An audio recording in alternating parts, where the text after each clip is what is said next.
Samara, au nord-ouest des Gaules.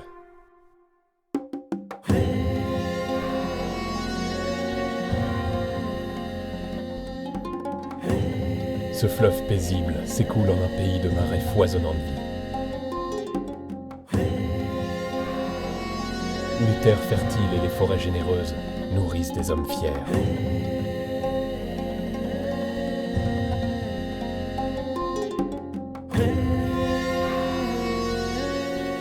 C'est le pays de mon peuple, où s'enfoncent les racines profondes de notre prospérité.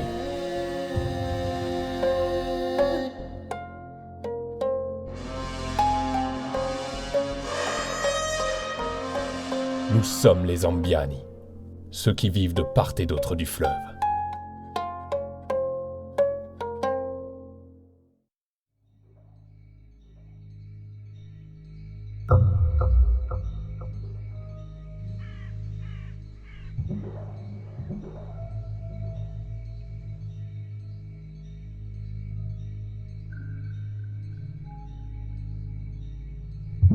Je m'appelle Ouertragos.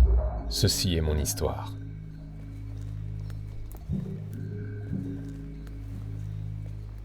Enfant, je rêvais déjà d'égaler Arthos en force et en sagesse. Issus d'une illustre lignée et frères d'armes de mon père dans de nombreuses batailles, ils étaient devenus amis.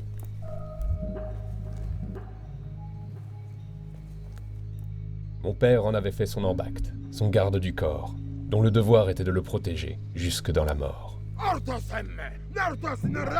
C'était lui qui ferait de moi un homme.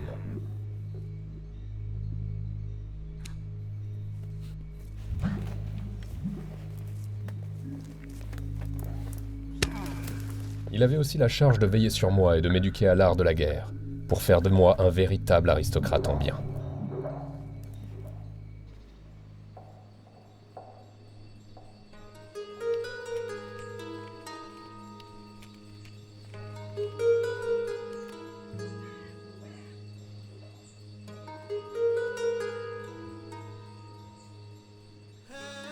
Mon père, Katoukaros, était notre chef à tous. Il possédait la terre, la sagesse et le courage.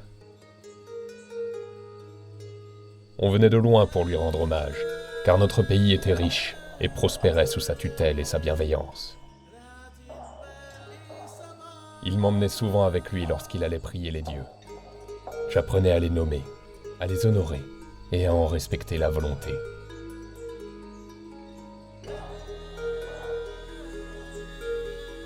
Du haut de mes 13 printemps, je n'étais pas encore vraiment digne de sa compagnie. Je chérissais pourtant ces moments passés avec mon père. Il faut dire qu'ils étaient rares, car chez nous, les aristocrates ne fréquentent pas les enfants en public.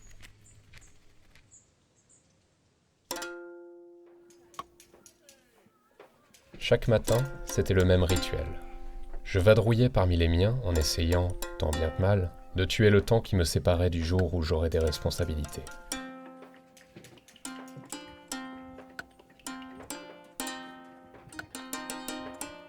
Le père de mon père avait installé ici sa demeure. D'autres gens s'étaient installés à sa suite, comme ces artisans aux nombreux talents, venant parfois de contrées lointaines.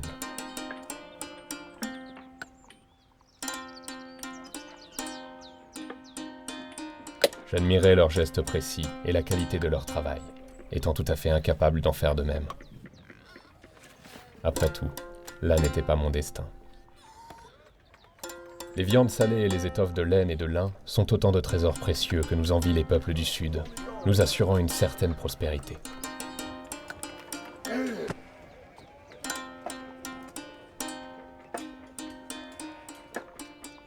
Mais ce qui me rend peut-être le plus fier, c'est le fer de nos armes et de nos outils. Il fait notre réputation par-delà les montagnes, nul ne pouvant rivaliser avec notre manière de le travailler, de lui donner forme et résistance, éclat et beauté.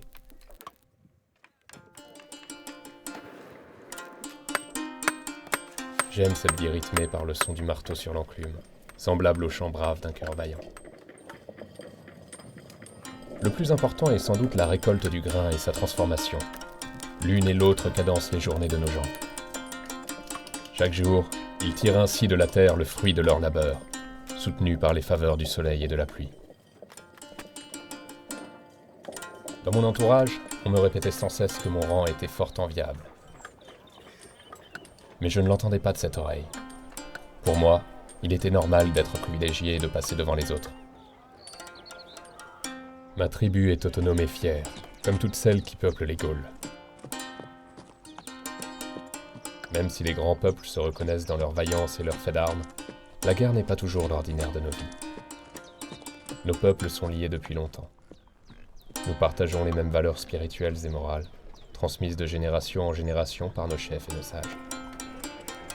Pour voyager, mener nos affaires, échanger, il existe de nombreuses routes commerciales, tracées bien avant que les Romains ne les empruntent.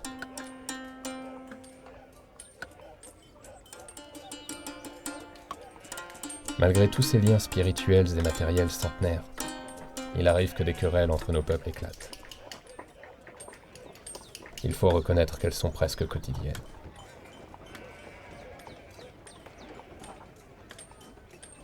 J'enviais la position de mon père, tenir les gens en respect devant mes décisions, être craint par mes ennemis, admiré par les autres. J'étais pourtant encore loin de comprendre à quel point le pouvoir peut être un fardeau pour l'âme.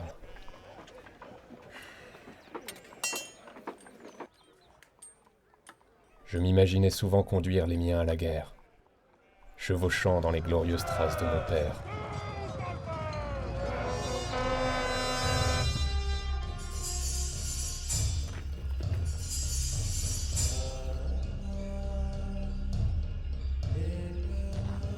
Cela faisait un cycle de saisons que le proconsul et général romain Iulius Caius Caesar avait débuté sa campagne contre une partie des peuples gaulois. Depuis des années, nous vivions en paix avec les Romains. Nous commercions avec eux. Certains Gaulois avaient même reçu le titre d'amis de Rome. Mais tout avait pris fin au retour de la belle saison.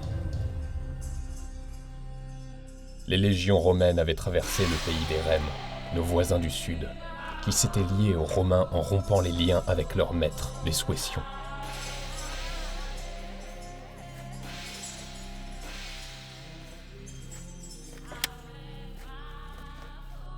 Tout comme nombre des miens, je voyais ces parjures comme des hommes bien peu dignes et bien peu fiables.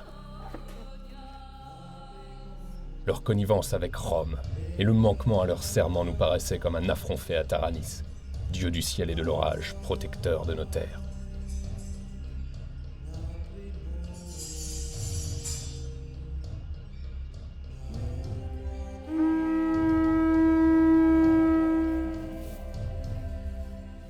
L'émissaire envoyé par César, escorté par ses nouveaux alliés gaulois, amenait avec lui une odeur de guerre contre les Romains longtemps redoutés.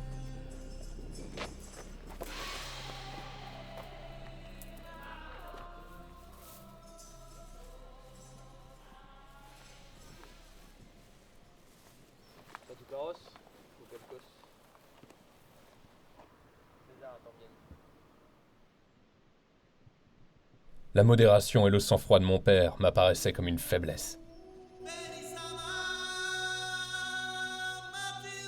Je me souviendrai toujours de l'expression du visage de Lougulkos, le vat de notre village, lorsqu'il lut la missive. C'est ce jour-là que j'ai compris que notre monde, tel que nous l'avions toujours connu, allait changer. Si un gardien des savoirs, un homme proche des puissants et des dieux, ne réagit pas aux provocations, alors qui le fera ?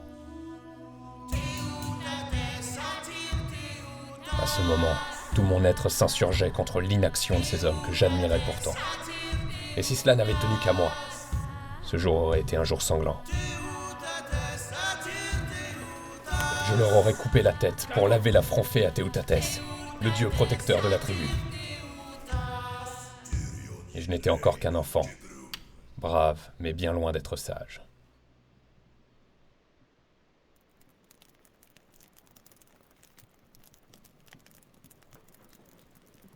Le grand conseil de la tribu avait statué le soir même. Le lendemain, une délégation ambienne partirait consulter la tribu voisine des Viromandouins. Ces vieux amis étaient également nos clients. Nous nous devions une entraide mutuelle, et de vieilles alliances unissaient nos familles. Là-bas, il serait décidé si nous rejoignions les forces de Rome ou si nous nous allions contre elles. À ma grande surprise, mon père décida de m'emmener avec lui. Ma mère, quant à elle, n'approuvait pas cette décision, sans que je comprenne alors pourquoi. Mais à ce moment-là, la joie de partager une aventure avec mon père et la fierté qu'il me fasse enfin confiance avaient pris le dessus, et je me hâtais de me préparer seul, comme un homme, prenant soin de ne rien oublier.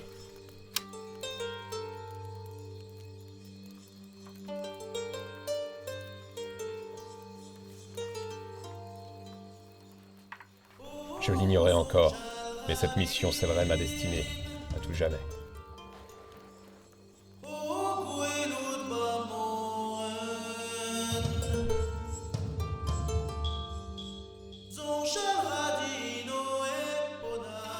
Ainsi nous partîmes vers l'est, vers le pays des Viromandouins.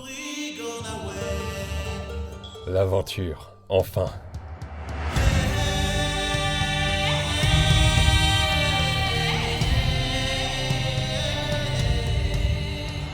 Ma première quête à travers les terres celtes. Je ne m'étais jamais autant éloigné de mon village, et chaque nouveau paysage était comme une renaissance à mes yeux.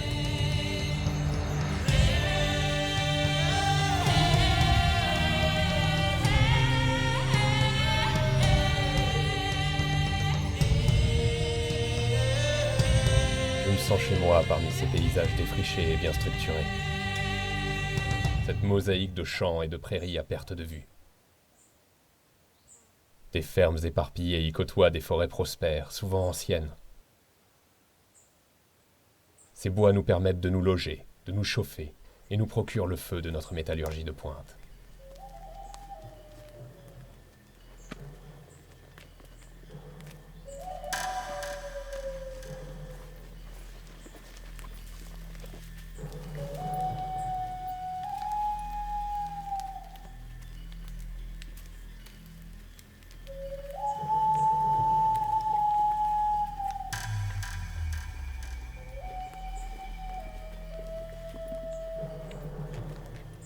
Je m'étais promis de faire mes preuves durant ce voyage, de montrer à mon père que j'étais devenu un héritier à sa hauteur, un homme digne de mon statut.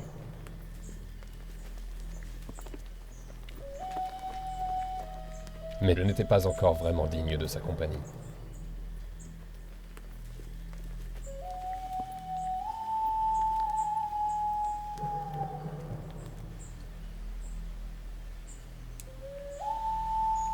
Notre voyage se déroulait sans encombre sous l'égide des dieux, et nous faisions souvent halte au bord d'une rivière, ou dans les nombreuses fermes qui se dressent sur notre territoire.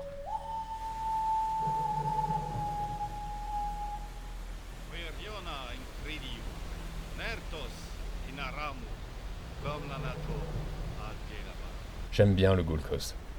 Je ne comprenais pas souvent ses gestes et ses paroles à l'attention des dieux, mais sa présence me rassurait.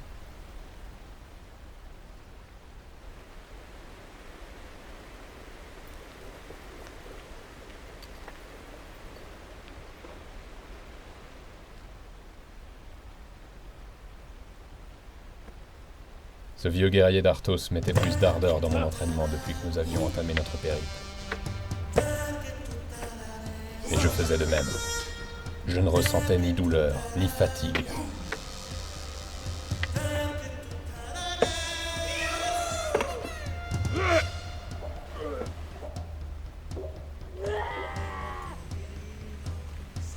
Si bien que ma détermination et mon implication ne passèrent pas inaperçues. Ce fut sans doute un signe pour mon père, qui eut enfin un geste inespéré à mon égard. Était-ce un témoignage de sa fierté? Me considérait-il enfin digne de porter les armes? Étais-je devenu un homme à ses yeux?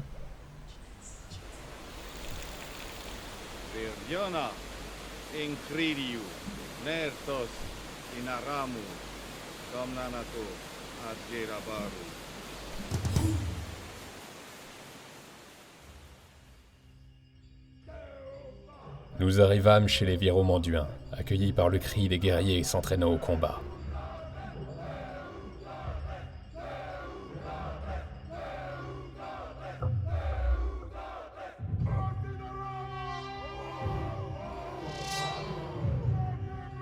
Les Viromanduins sont de puissants alliés, et leurs combattants sont presque aussi nombreux et vaillants que les nôtres. Disciplinés par les conseils des maîtres d'armes, les jeunes recrues me parurent de féroces combattants. J'adore voir tant de passion dans l'exécution de ces gestes guerriers qui font de nous des peuples respectés. Notre infanterie se bat en phalange, en formant un mur compact de boucliers, qui retient efficacement les assauts de nos adversaires. Dans la ligne, chaque guerrier est un maillon indispensable. À cet instant, je m'imaginais debout parmi les lanciers, avançant comme un seul homme pour faire couler le sang de l'ennemi. J'avais beau les envier, ma destinée était ailleurs, chez ceux qui décident. Chez nous, le crime ne reste pas impuni. Aujourd'hui encore, je m'interroge sur ce que cet homme avait bien pu faire pour se retrouver au centre des débats.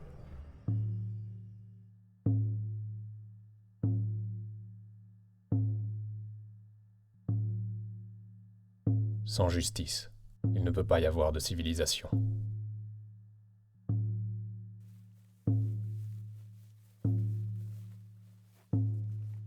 J'allais assister à quelque chose de rare et d'unique. Ces coutumes d'un monde ancien, plus trouble, plus sombre, me terrifiaient. Le monde des adultes s'ouvrait à moi. Obscur, froid, réel. À ce moment précis, la chaleur de l'innocence me manqua cruellement.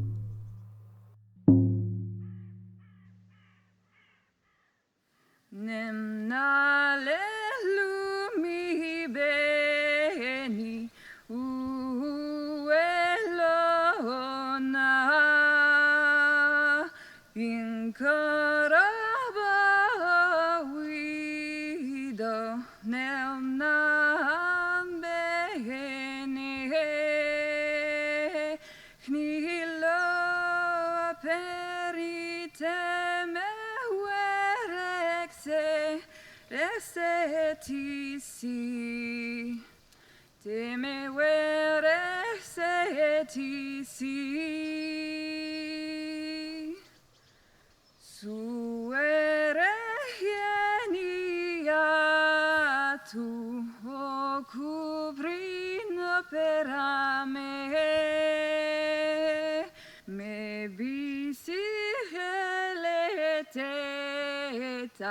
Mililehumi Swante hu elomi peramasipa pisone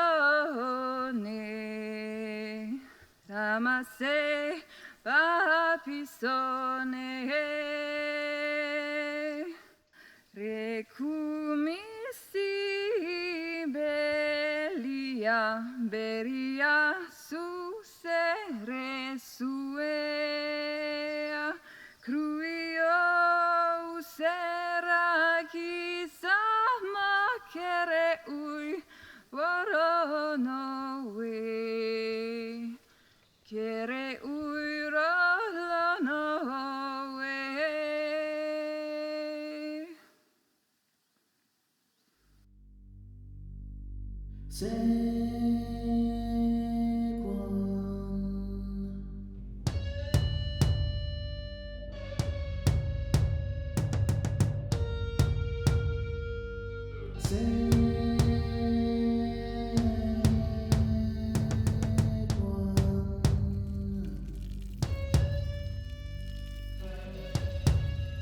Nos deux peuples sont réunis autour de la cérémonie du vin.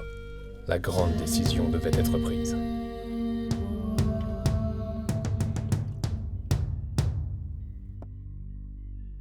Allions-nous marcher aux côtés de Rome, ou allions-nous lever nos boucliers tel un seul homme face à leur légion?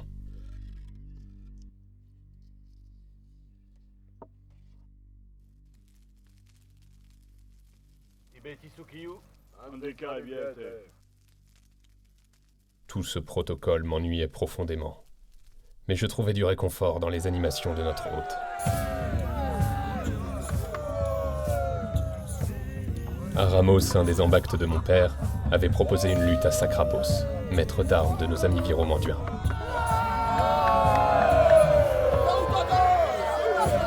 J'en garde un excellent souvenir.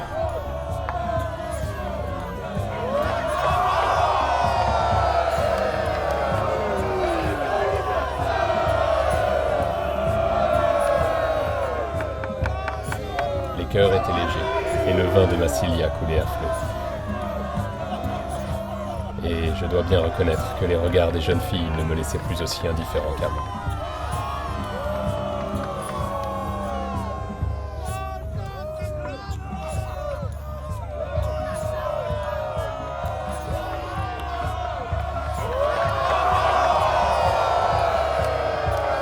J'observais chaque geste, me plongeais dans chaque regard, essayant de deviner les échanges et les sujets des conversations.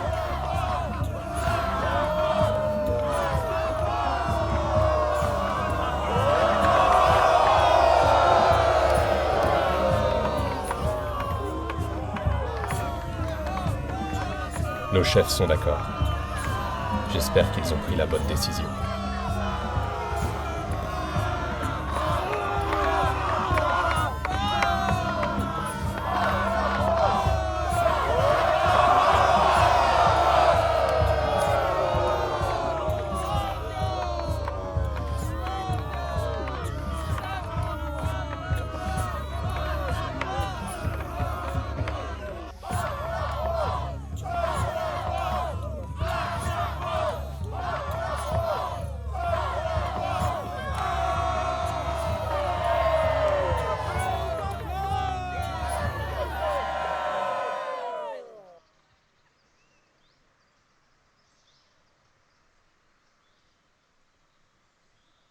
Le lendemain, nous nous sommes rassemblés pour entendre la décision des chefs.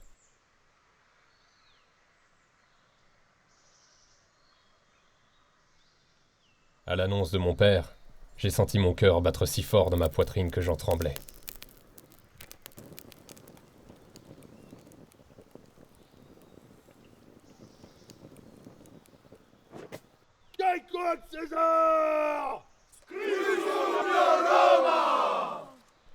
Nous marcherions contre César, ensemble.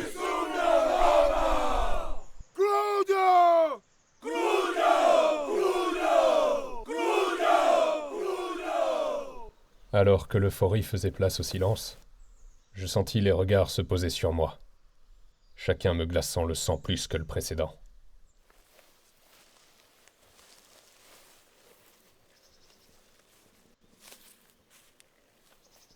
La leçon du jour fut l'une des plus dures de ma vie.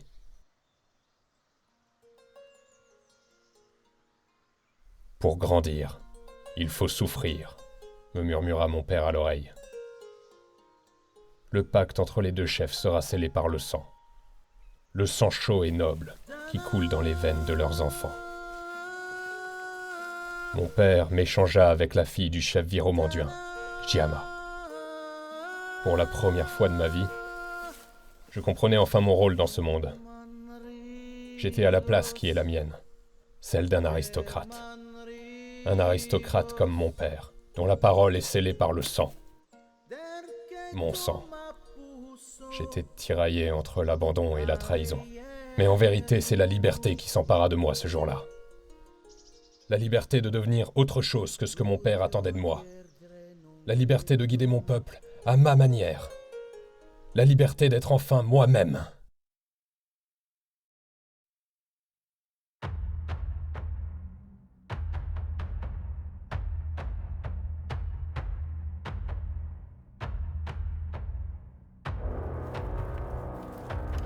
Cinq années se sont écoulées depuis le pacte gaulois qui a scellé mon destin.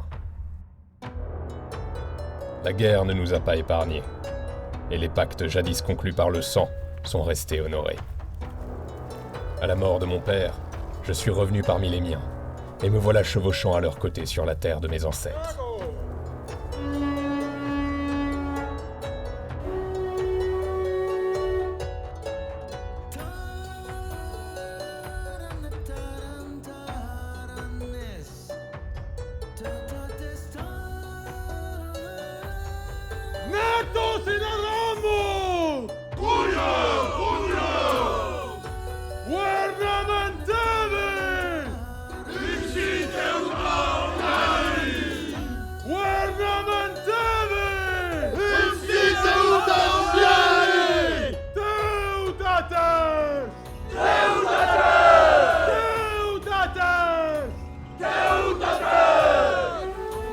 répondant à l'appel de Vercingetorix, le roi des Arvernes qui s'est lancé dans le projet de fédérer les peuples gaulois soumis. Je me rallie au soulèvement contre l'occupant romain. Il est temps pour nous de rétablir l'ordre ancien, celui du temps où nous étions les seuls maîtres en notre pays. Ce César saura bientôt qu'on ne soumet pas si facilement un Gaulois.